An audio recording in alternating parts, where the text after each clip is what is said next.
tålsemi ikke Guds lov. Alldøyles ikke Guds lov. Til ikke en høylav lov, tålsemi. Til en vannhøylav lov. Hon totalt falsk. Hon kommet opp ur helvete. Og bisperen sa det hever han i bøtjen og i munnen tog han en sviga profeter opp ur helvete. Bisperen sa tikkun. Jeg er ångan bisp. Jeg er en prest. Det er høvdspresteren, han er i himmelen. Jeg er ångan annan prest. Jeg har ikke bruk for noen prester til nekka som helst. Ta jeg dodge kon ta kun til blekka meg skjekk. Det er mer lyka fort. Ja. Tålsemi er at jeg snakker om det før, men til at hiklare står, til at lunk står, til at vittløyande, bedreiande, tølande år, fullkomlig. Det er en falskur kærløyge, det er ikke godslev kærløyga. Tålsemi sier til at det er den nødja globale agendaen. Det er til at ikke er rett, ikke er forkjærst, alt skal.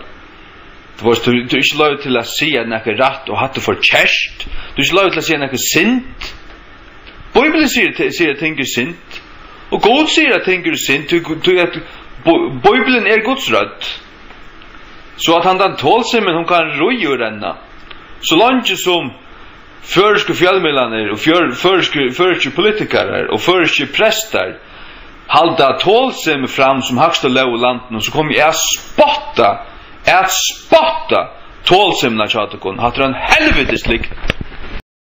Og hver ein prestor som teker året tålsimme av sina tunko, teker ein prestor året tålsimme av sina tunko, så kan du bauka han som en satans ådl, ein innskrittnan ådl og en svikarprofet oppur helvete. Tålsemi kommer inn i kærløgans navne, men ta tråkar år og sannløgar bostur så som sint og rattvise. Sint og rattvise. Tålsemi rujer og humanismenar tøyer alto, og det er ikke et bibelsk begrep, det er ikke et bibelsk hotek. Det bibelska, det er talmau og lengmau. Det er at heva tål vid hunne braure, ta han sintar, eller ta han ja, at heva tål. Det er ikke det at det heva tål, ta annor kjeli møte der, sinte møte der, og du varst hvordan ofta skal det fyrirgjeva braurmunnen, du varst, og tjei ferir, eller du varst, men så sier Jesus tjei til fyrir tjei. Hatt er miskunn, og til det hanker sammen vi talme, og til at jeg vera staulaten vi kvar nøren, men til ikke til at man sier til at ting ikke er for kjærstelig. Det som Guds år sier er sint, det er sint. Og til her og i året tålsimme, fullkomlig fer ned i middelen, det kan slett ikke brukast. Til det sier til at det gonger ut på at ikke skal kritiseres. Det er ikke absolutter. Det er ikke absolutter. Og det er jo absolutter, varst du. Bibelen sier til at det er absolutter. Hva er ting er sint? Det er sint å drive hår. Det er sint å leva sammen som gifter, men ikke være det. Det er sint at hava sex og en tjonaband, og hava sex vi øren enn tusen blir gifter vi. Det er sint at hava sex vi folk av samme kine, altså homoseksualiteter. Det er sint. Og tenk at ES bare gnuppen i egen, altså. Tenk at vi skulle bare gjøre ES totalt dora fjøringen, og bare gjøre dem fullkomlig, altså. Fingeren. Gjøre dem ta lengta fingeren, altså. Da det var ikke å si, jeg går bare skruppe av. halda seg av pavan til. Det er ikke sier okkur. Kan bare skrubba vekk, altså. Ja. Nei, ein prestor som tekur året tålsemi og i sin munn, han en brei-profeter, han gifte vid staten, han stolter av staten, han øttast ikke god, han kjenner slett ikke god, og i slett hans år i hjertan. Jeg behøver ikke, altså fullkomlig null, han en svika-profeter, oppur, helvete.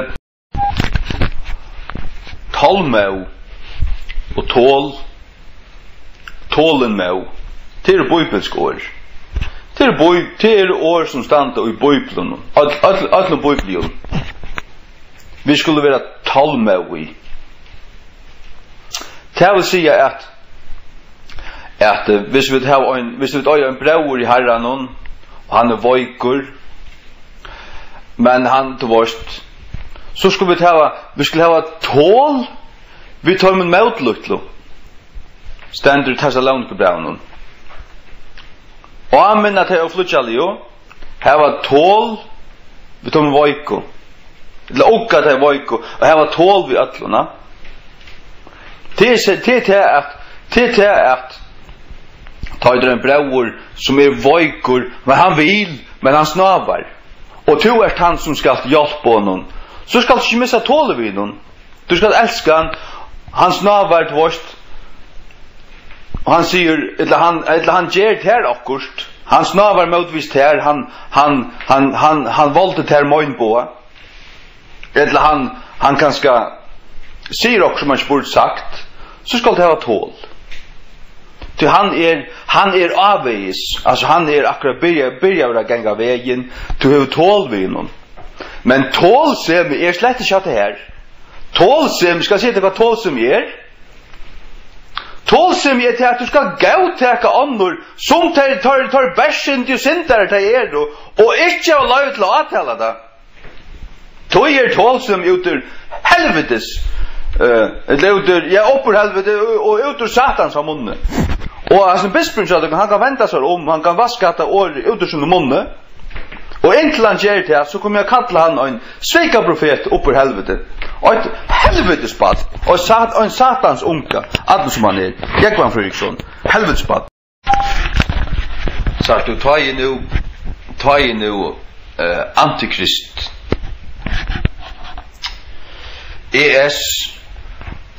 Under averskan av jesuitun. Under averskan av globalistun. Bankamafiosun, bankstrarun, Bilderbergers og alt det saman rottelse. Tar røyna skapa nudjan heim, og tar lengsjan gjort planer akkurat hva det skulle gjøre. Jeg har hørt uttalelser av netten av mannen som har vært til sånne lukka jeg funder langt i trusjonen. Og her setter der ut i korset hva det skulle gjøre, vet du? Alt. Og største fudgjenden kjadom kristendommeren. Da sier til ja, men kan heimen ta vilja skapa, vet du? Antikristrujtje. Ta globala rujtje vi øynen mann uppi av toppen. Det er som du arbeider fram mot det. Det er som du har kallat for New World Order. NWO. Og hatt alt sammen et katolsk oppfinnelse. Til hva det Nei, han selv ikke Luther. Hitler var den første som tog seg det. Hitler var den første som tog seg om New World Order. Og det stender av dollarselen Novus Ordo Seclorum. Novus Ordo Seclorum, New World Order. Det er det som du arbeider fram med det. Og til du høyrer så ofte i fjallmiddelen, tålsemme.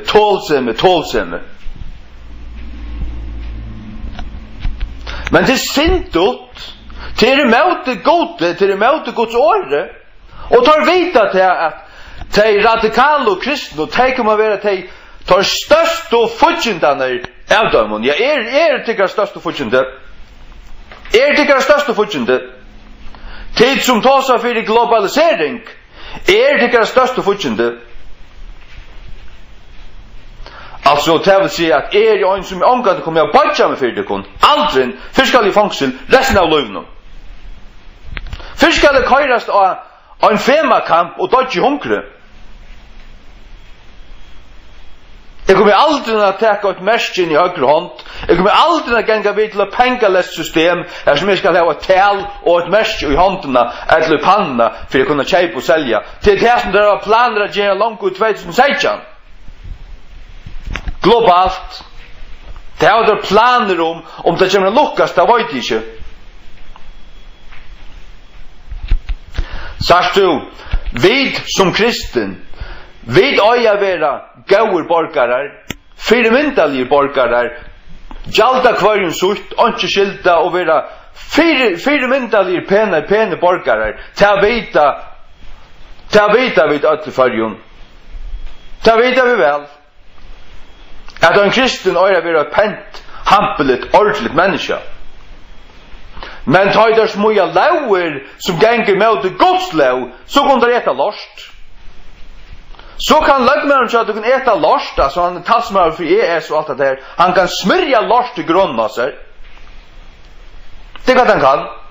Og alle løgfrøynga nisser så kringvarpen og alt det der patches ur i havnene, de kan eta lost og drekka piss. Det kan han kunne. Ta gjeva vet ikkje en lost for deg. Det kan gjeva vet om hvert jeg vilja.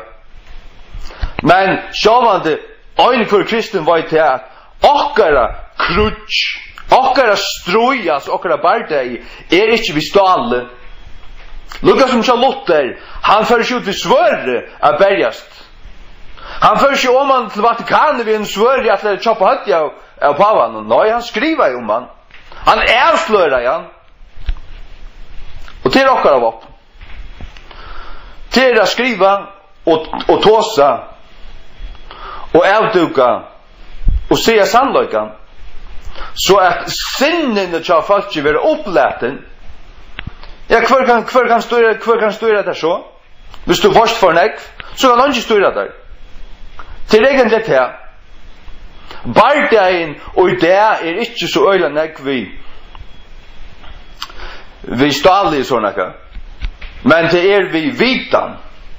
Det er egentlig alltid vært. Men det han øyelig psykologisk bardeien. Han ofertelig psykologisk. Jeg må ta bare så være. Jeg var bare til at jeg har sannløykan. Jeg har sannløykan. Og ES hever liknende. ES et satans lost. Alt som det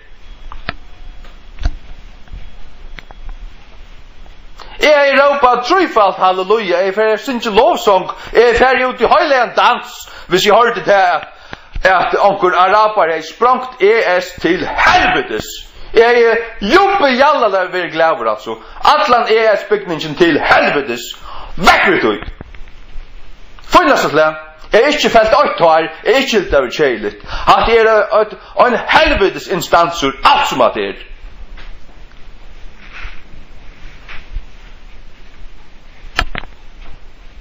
Til hva det ES fullkomligen og heldig tog ikke til her så godt vi til her eller ikke sjuk hva til veldur jeg sier det hva jeg halte jeg sier det hva jeg halte og jeg har rattlen av mening fra nå av inntil vi setter fastur til meg lukka fort flikvann lukka fort Sannløsen innenfor i luttan for fangsel. Og det kommer til å finne det av lendans. Det kommer til å finne det av lendans. Ta i det bliven træler av en halvstøyre. Fullstendig træler. Nu gjør det enda nu røyner det enda å komme her til førjarvisen her å få lov til at avlorstokken jeg sa det gjør avlorstokken nu er det her til nasta vita etter om det ikke er det nasta Nu där börjar vi tog. Så kan jag nekromaner, så kommer det attor. Så kan jag nekromaner som kommer det attor. Och så kommer det som en kampanja. Trusta. Och gera på mer och mer van vi tog. Så vi blir så trötta av det. Vi orkar inte höra på det mer. Och så kommer det spekliga. Jo. Vi skulle avlustas. Och ta ver allt det här. Pengar kommer föra väck. Pengar kommer knappt inte vara mer ösne. Och så ska det ha ett chip i händerna för att kunna köpa och sälja. Och här lever vi kristna av. Här mot helt bli halshögt. Det är ösnen klar till. Och tajder kommer att täcka mig, alltså. Jag stannar inte klar här vid en grindaknöj, alltså. Jag stannar inte här vid luftbyrsen som är. Forsar gamla luftbyrsen som är som är under sannsjene. Jag stannar inte och kikar efter dem. Nej, jag är rätt i händerna ut. Är det nu kommer att täcka mig? Jag gör så väl. Kan du få bibeln av mig? Det är det einaste. Men inte ta så bergest vid munnen som överraskar alltså, som överraskar. Så alltså atrona av Elia, så är det ju sådär när att säger näkar med oss i vara kristnan och ska ställa sig fram som en bror och han talar väl om pavan. Ja, så kan han äta lorst, han kan skrupa av, jag vill inte ha en venagera, han är en fastnare, han kan äta lorst. Väcker där. Och politiskt är det sådär när att en med vår sambandsinnehaver så kan han skrupa av till Danmarkar. En med vår pro-ES, ja, så kan han äta lorst. Äta lorst och dricka piss. Han pro-ES. Pro-ES så skrupa av där.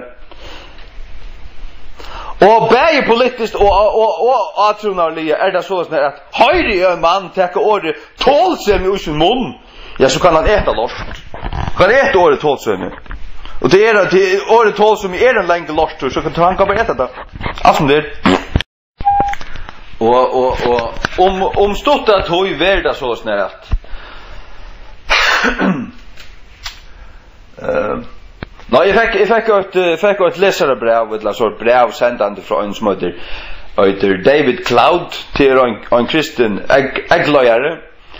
Och han fortalte jo om det att det var att det var akkurat en funter i ES att herra dessa här nudjo tålsemes launar så att man herra tar väl herra losten så här tar väl få herran lost tar väl herra tålsemes losten så här och herra alla laur du varst tolerance du varst. Hvis det är personer som är intoleranter och säger till att alltså akara eller säger till att tänker synd och såna så skulle launa just strammare och i allt ES där skulle just strammare nu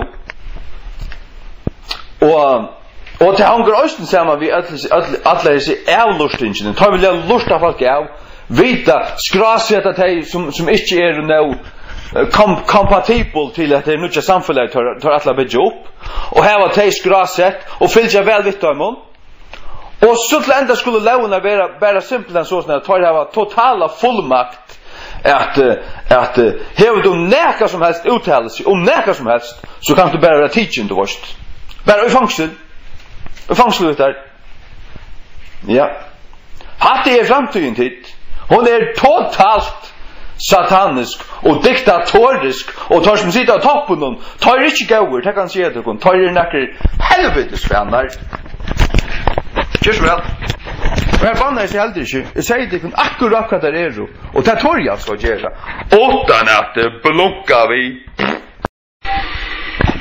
nej alltså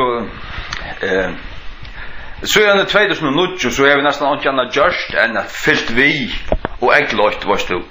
Alltså jag rättlig och så alltså jag fick vi ensamattlor jag vill angarna jappa i mig säga näka som helst alltså är ingen bröllande öllande svaklig konar de långor så det är funnast ordan.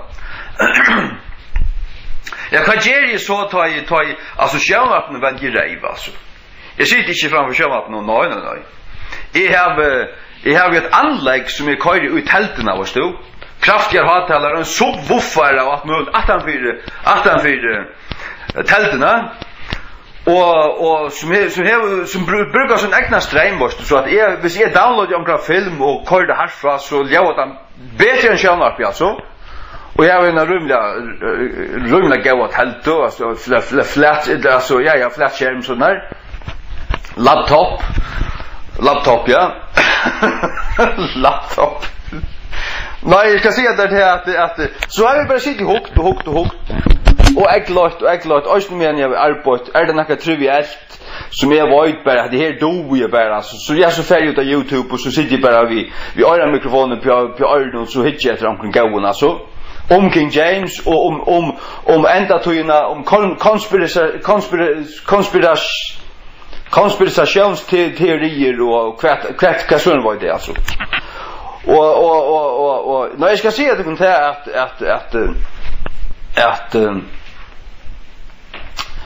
att i Amerika här har det byggt flera såna gigantiska bojer alltså som havnen där större än det och här är celler alltså celler det kallar det femakamps det är inhägnat och släpper in här men ankor det är lite ut vad det är för något och här ligger i 100,000 av billion plastik kiston tar det var planer om akkurat och så är det också en tal lite ut att det kommer akkurat det är akkurat störst i vant och det måste ju säga för något onta men det är också ett annat det är en annan rönsan av heimen som tar det här planer om att göra ankra lower kommer jag någon och här är det så att andra för gång du vet lätt här annars fäst du fångsel och det här är alltså i en Hitler luktande koncentrationsläger det går det är Hitler luktande koncentrationsläger ta New World Order ordentligt kommer på stanta och ta antikristruget ska etableras ta värda så gång du svej på att det är nog att du tar van höjla och touch på här som första på att du ska vara tålsamor är så säger vi att är inte tålsamor jag vill aldrig tålsamor jag kommer aldrig att tåla rättbollarna så att det kon aldrig någon löjven kan det fortälja att här till ett lögmans nossat så i hamne det kan helvetes bad så jag lagt inte det kan helvetes bad så jag tänkte jag kommer aldrig att gå till att tycka sataniska lower aldrig lätt mig så bara fångsel är det klart att bara fångsel för det som är tryggve är tryggve på Guds på Gud säger att han är vid touch på du skal ikke ha æra godere enn Herren. Og så gjør det. Minst til halda kvölden høyla han. Æra fægir tunne mauer. Du skal ikke drøyva hår. Du skal ikke stjæla. Du skal ikke likva.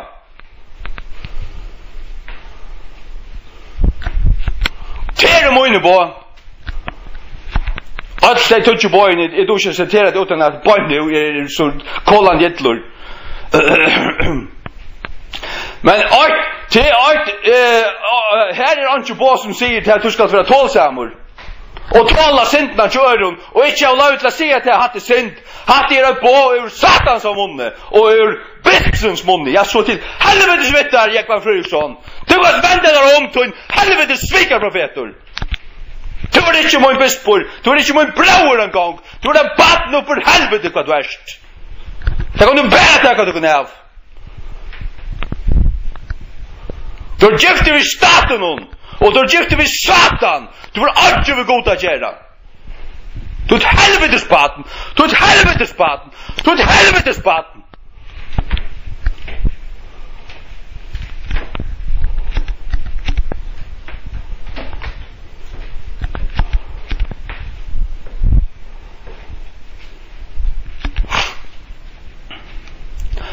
Alla dessa tingene som kommer om man evrockon är stort av ES. Alla dessa tingene som kommer globalisering, tolerance og avlosting og alle disse tingene de kommer fra en pyramido, fra en valdspyramido til elitan i heimen. Det frimurare og det bankstrare, Bilderbergers og alt dette forskjellige. Det kommer ned herfra. Og tar øya de store tyske og tøyende fellene, de store bretsko og New York Times, det alt det her. Det alt og samme rottelse. Og tar alle limer og sånne myrskum fluppund og vårt. Og så omanfyrt heimun, her atter så rett.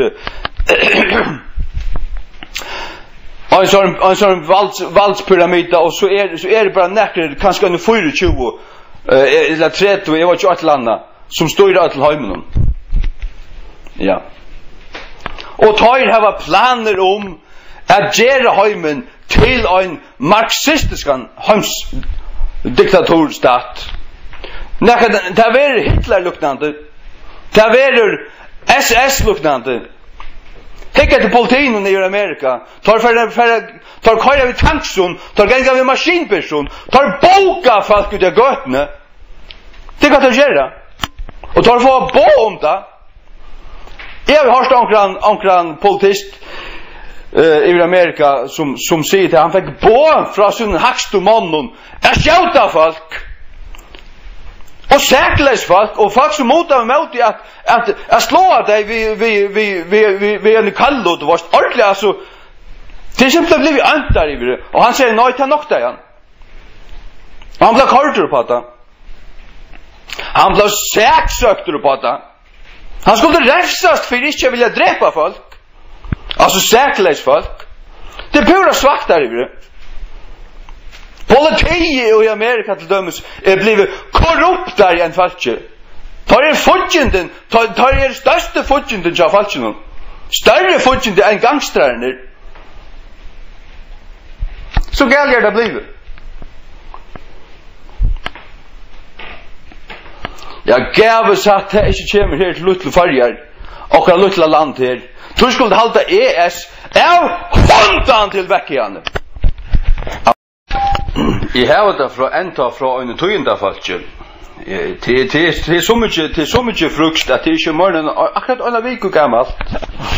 Jeg har det fra munnen av en tøyendamann at ta skulle bære okkon tøyender ur større vær, vet at det hva det gjør.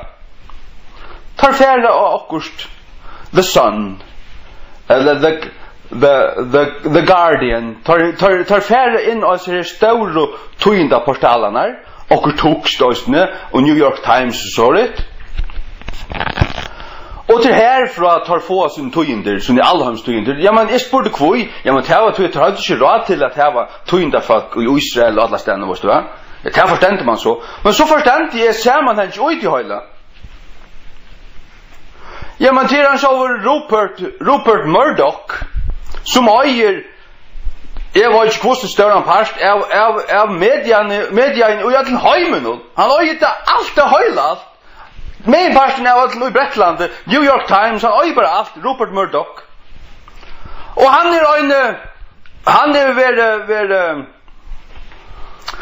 er en som javnan for nere i Vatikanet, du varst, og han vil kallar av mongon, vil han kallar journalism's Prince of Darkness. Altså, myrskursens første tja mediaverne. Altså, han er ordentlig myrskur, han er ordentlig øndur, og når man ser bøylet av noen, så stender han alltid som en djevel. Han alltid sånne myrska skuggar, myrsk eier, alltid spooky, du vet det? Hun er litt altså spooky, ja, du vet hva det mener vi, ja. Og hatt det, han øyer det, og ja, men han, så øyer, ja, men så styrer han ødlun, og så det ødl under honom, og ja, men så hvis det bare kanskje, ta kontaljast hånden og tar som øye alt dette større i alle verene, og tar alle korrupter, og alle frumurere, og alle Bilderbergers, og alt det her, og Knights of Malta, Till ett annat. Till äckliga högt upp i Israel valdspyramiden. Bilderbergers Knights of Malta. Drottningen i England är överstyrelsen här, och rättligt ovalliga. Och att det är spooky, att det är ordentligt önt, alltså att det är fullständigt av godliga faktiskt. Alltså god är släck in i bojlatten här. Fullkomliga till Satan, till Lucifer. Det är under dig. Det är vad det är då. Och det är allt tog emot i Israel. Allt tog pro-Palestina emot i Israel. Hvis Israel väljer sig vid en skåte så har vi tagit skilterna. För i all uppe alltså. Och palestinenser nu att landen och de Israel skulle kunna bara sända och 100 av Israel raketten in i Israel och manna in. Och det skulle det bara finnas i oj. Nej, överhuvud inte. Gäve satt Israel röste sig och bara splatta i ett landen runt om Israel. Fullkomliga jävna i Syria vill göra det. Gäve satt. Så sväcker det. Gäve satt att Israel röste sig upp och säger vid Syria. Vet du kvart, sända dit ena rakett in i åkra land. Så brukar vi ett atom mot det. Vi vet jävna det vi gör det alltså. Så vet det auto. Så vet det auto.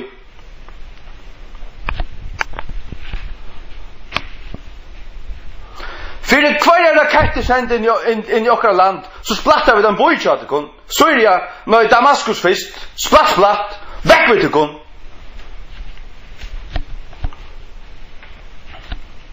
Och ska ge det kunna lösning på tolvsevsproblemet. Alla så rappar och allt det där patches som kom in i Västerrömmen. Sänd det hem åter. Ta inte hem här. Det är möjligt lösning på det. Så släpper vi från att jag har blåpa.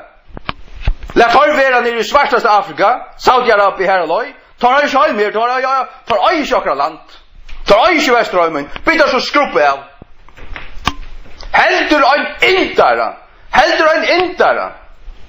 En arabara. Heldur en intara, ja. Till fria folk. Till ordentligt folk. Nej, men jag säger helt inte vi skulle ha det. Vi skulle längst gärna ha sett sera stränga kvoter och i alla Västerrömmen, för i alla Örfalkon. Längst gärna ha gjort det. Visste vi hade några skil. Men det är äckliga kjolsamt att man ser några folk för skil. Hatta säger min logik om här. Kör så väl. Ta i apostlarna Peter och Johannes och hinner hade prätika och tar det vill sätta fast det tar skulle ta artikeln för höj så hade tar sant det tar för svär värld god det är mer att vara lojen än mannen god det är mer att vara lojen än mannen ta manna lower för att struja emot Guds lov ta hoppa det av jocken ta luber chetan av i för hemmen och ta se vid det nej alltså vi vill som halt vill jag vill vara goda borgare vi dricker ofria kroppar vi dricker vi dricker orättvist eller näka tollukt men ta inte lov för att struja beinlös emot Guds lov så lojar vi Guds lovon och vi gänger med att tycka lovon. Så att det är akkurat det samma som Daniel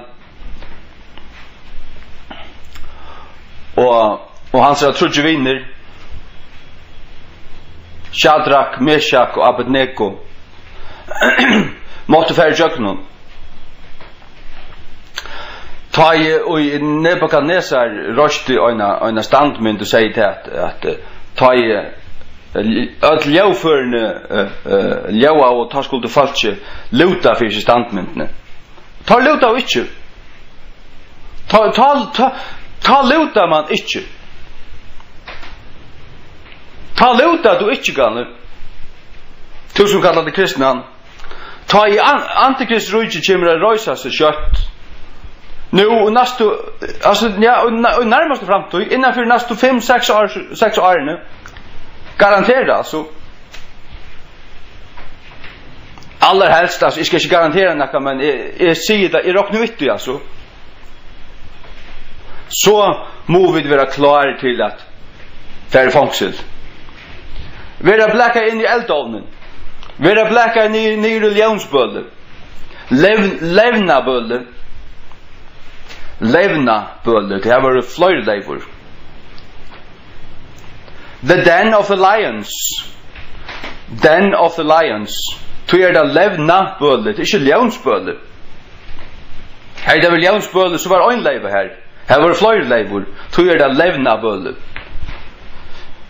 Det kommer att sitta i förska King James som kommer ut om att arla 2.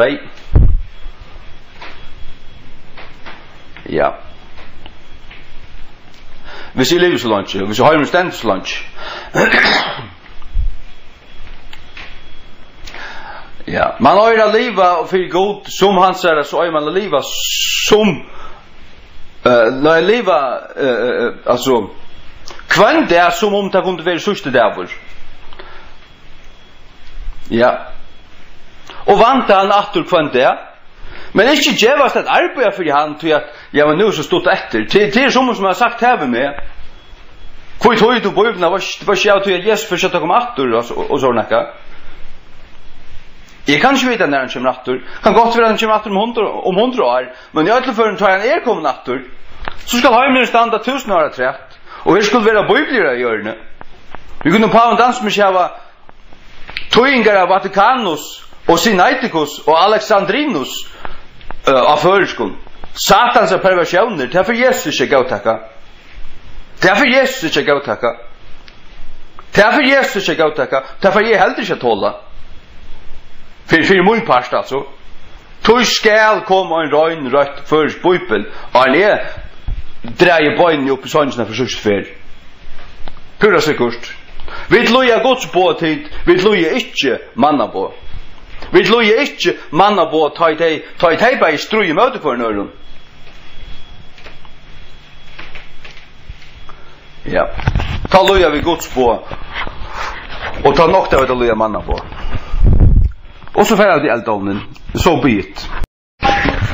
Så ta i dodge, ta kan du blekka med skjegg. Och det behöver slett inte ha några göra för firmar i överhuvud. Det är lika fort.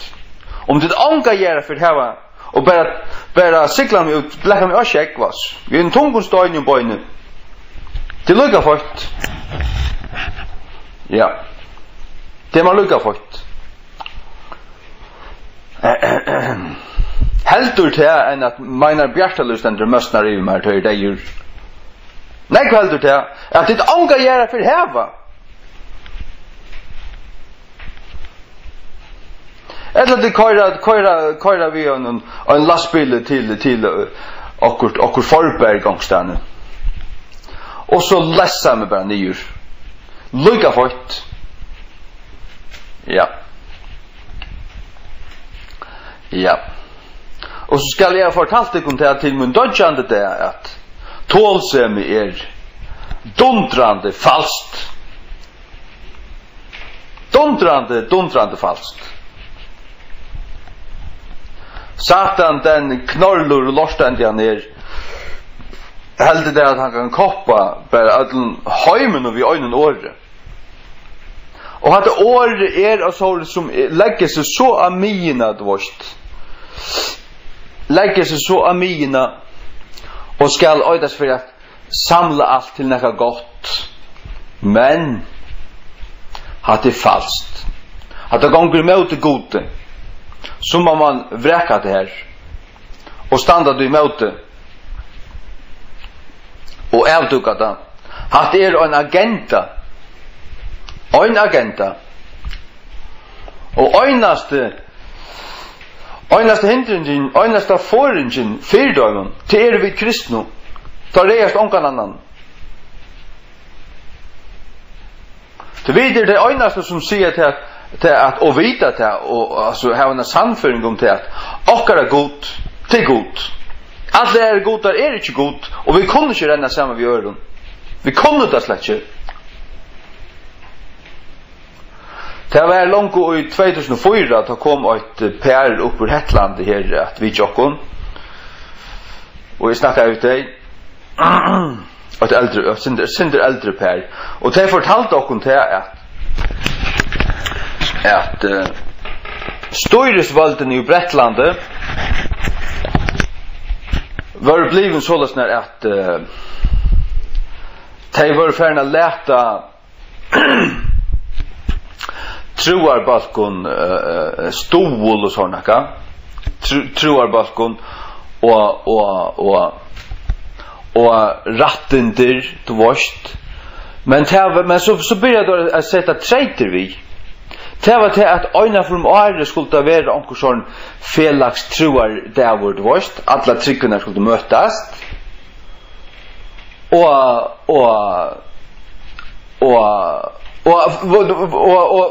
alltså alla kyrkan alla näckvar kyrkor var hoppade på att det börja vi varst då. Men så började det att spekula stramma samman och infiltrera eller inficera det varst avskada sunve täcka kvarstrarna att det varst att nu makade dratt efter okkara premissun och han säger till att kyrknar i Hetlandet kyrknar i Lervik Lummus var alla hoppar på att det och så du här som några nisser till såna interfaith bönar morgomäter du varst och så sa du det här tryggvande folk fullständiga blinda ju och det så att det är orsaka till att som var simpelt en runt ur kyrkan alltså det hade just det ser bara det kunde ångast en gängamor det så att alla kyrkorna här var farnare på den här nudja vaknen från det allmänna och det korte nämligen vi åren tolerance att det sataniskt detta att sataniskt och jag vet att ta ett tåsighet här så är det bara de som känner Jesus som känner Bibeln som är frälst som har näkran chans att skilja vad det tar sig om och som kunde ha näkran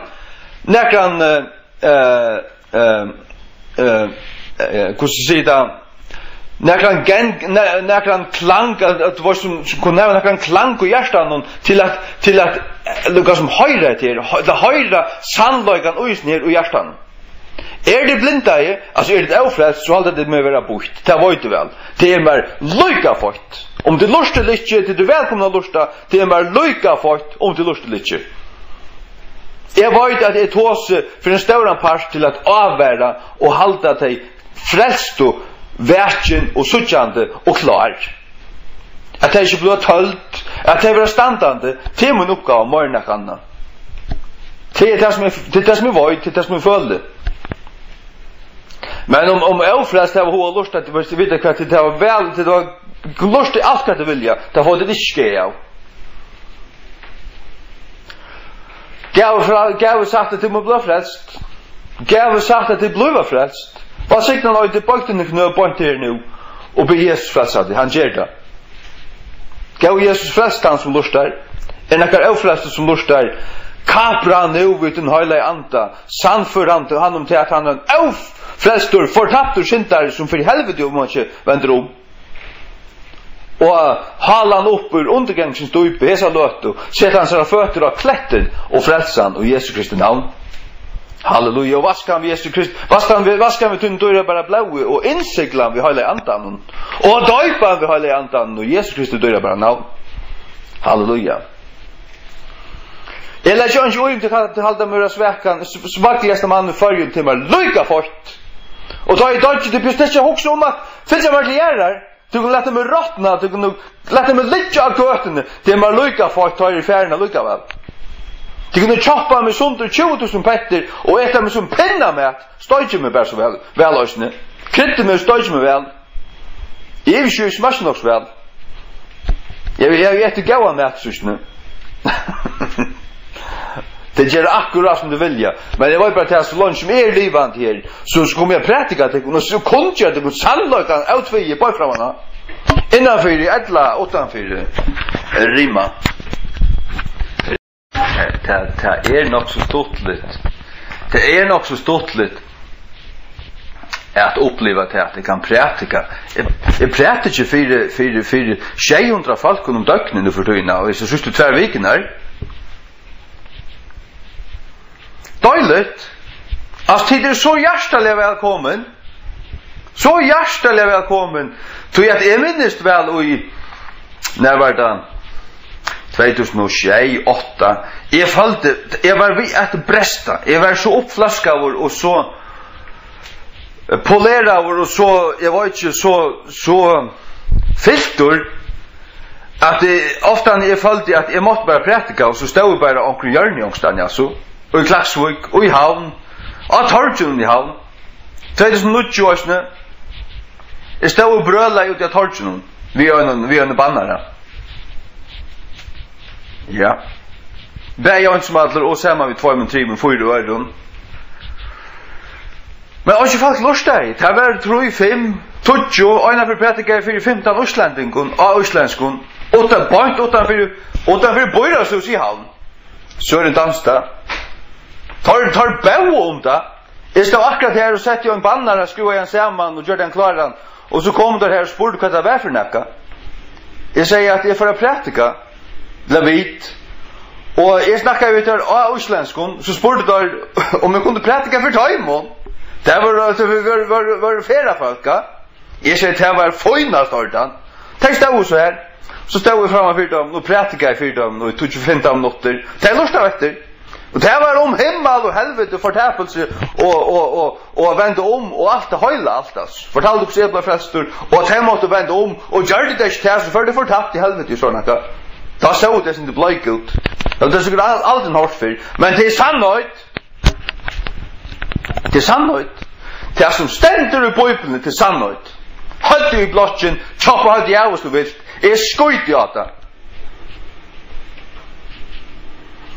Og så det her at jeg finner at det apparat jeg snakker og nu altså og i stedet for jeg færre om man har torg ja så færre jeg bare ut av en portal eller ut av mine heimasøy og her kommer jeg var ikke 600 folk om døgnet jeg forstand det ikke så at jeg kan bare ta seg inn i min stov her gang atter fram drekka te og vatten og rattlesa og så reiser meg så taler jeg bare her og så lorsta det ut i heimasøyene fantastisk, halleluja takk og lov, blub blub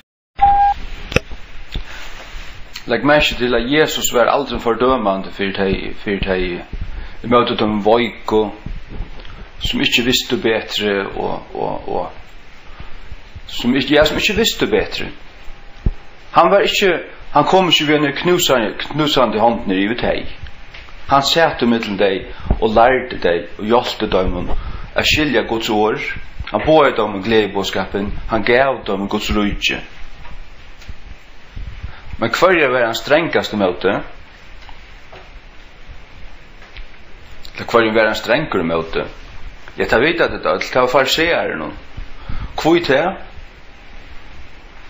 Det tar skulle du øytast for at kjenne Guds ord, men tar livdet det slett ikke.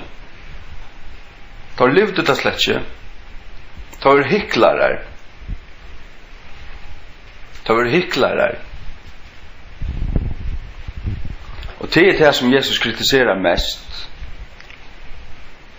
Det er det som skulle øytast for at ombå Guds rydde som kommer opp av tintan her i samfunnet men som ombåda slett ikke rett, i verhøver ikke. Bisperen sa at hun ombår ikke kristendom rett, da han tåsar om tålsen. Gamle Zakarias han gøte, han ombår ikke kristendom rett, da han hever en møgnighet fotle av falskon kristendom, darwiniston og ditten datten, og som skipa for G-strongsfestival. Genga 8 for alt til ljautaste i landet. Til ljautaste. Og han sitter bare her og rønser halsen. og smulist. Jesus elskar dekon. Jesus pappi elskar dekon. Men tar det helvetes bøn. Jesus elskar dere slett ikke. Tar det Guds fudgjendar, tar det vrøyenar bøn. Tar som gjør det her. Jesus elskar ikke Arna Zakariasen. Han hatar han. Nu er så rævlig å nevne et navn. Han en helvetes svigaprofeter. Han vittløyere av en dimensjon. Og sier seg være kristna og infiserer alt landet. Vi er en falsklærer. At det ikke er god til en liknare. At det ikke er god til en liknare. Altså, hvis man tror honom så gjør man god til en liknare. Man er egentlig en ateist. Arne Zakariasen er en ateist. Tenk ut av livet, altså. Jeg vet at de tåler seg til å høre nekka. Men jeg sier det kun. Han slår ikke for som at det her er ikke ui Guds nøye. Han er ikke ui Guds røyke. Slett ikke, altså. Og bisperen som er høtt i folkekirkene og som prætikar tålsemme falsk bådskapen til ES og Obama og Tøymon globalisten altså hatt det et år opp ur avgrunndarbrunnen og tykker at bispor brukar det han brukar det og flere av hans er presten og i var vi i østene men jeg har hørt bispen brukar det ta voice mer til han er gift ved staten han er en mannsløyjande lorsk ente som bara kan det gå rönsa sig och vända sig om. Jesus har flankt i avgången. Jesus har flankt i av.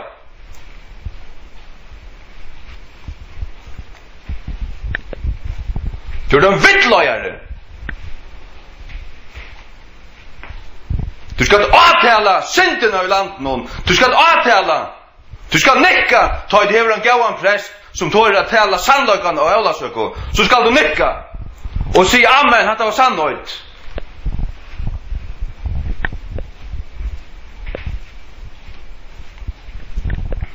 Du borde allmänt avtala myndlagan och landet vid Guds ord som ett hött och i Guds kyrkjo hvis du är här.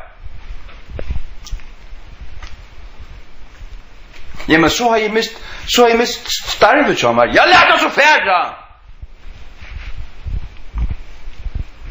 Det var ju mer till att du är en brej profetor. Och en brej profetor. Du är profetor faxens för i 8.000 månaden. Du skojter av Guds ord. Ja, så skojter jag till. Du är ett nosshatt du ärst. Du är ett nosshatt du ärst. För i 8.000 månaden.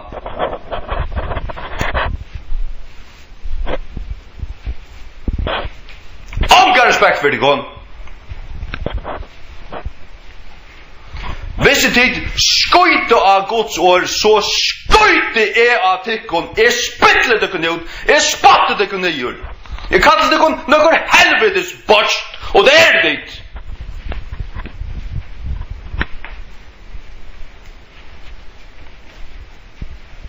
Kjør så vel. Ta i avtale alla klottarna ut i skåpen.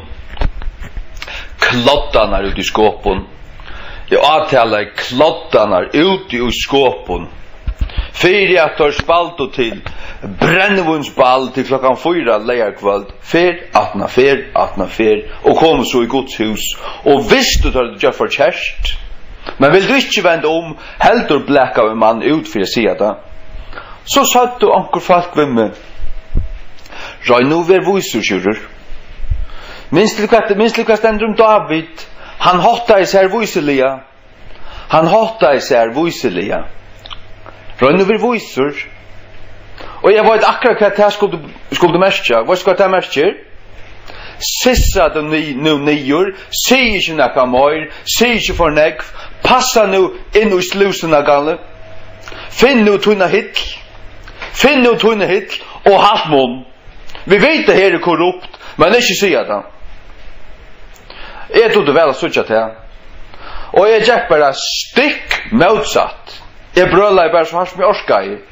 En ta av en allmenn og møte oppe i samleo. Før jeg opp til mikrofonene, og ikke vær her, og det var ikke frukt, men her stod han ikke, så jeg sprakk opp og brølla i 20 minutter. Jeg brølla i 20 minutter. Ut i øyemarsene. Jerry Boynar gøter herrans, tykker jeg klottar ut i skåpen.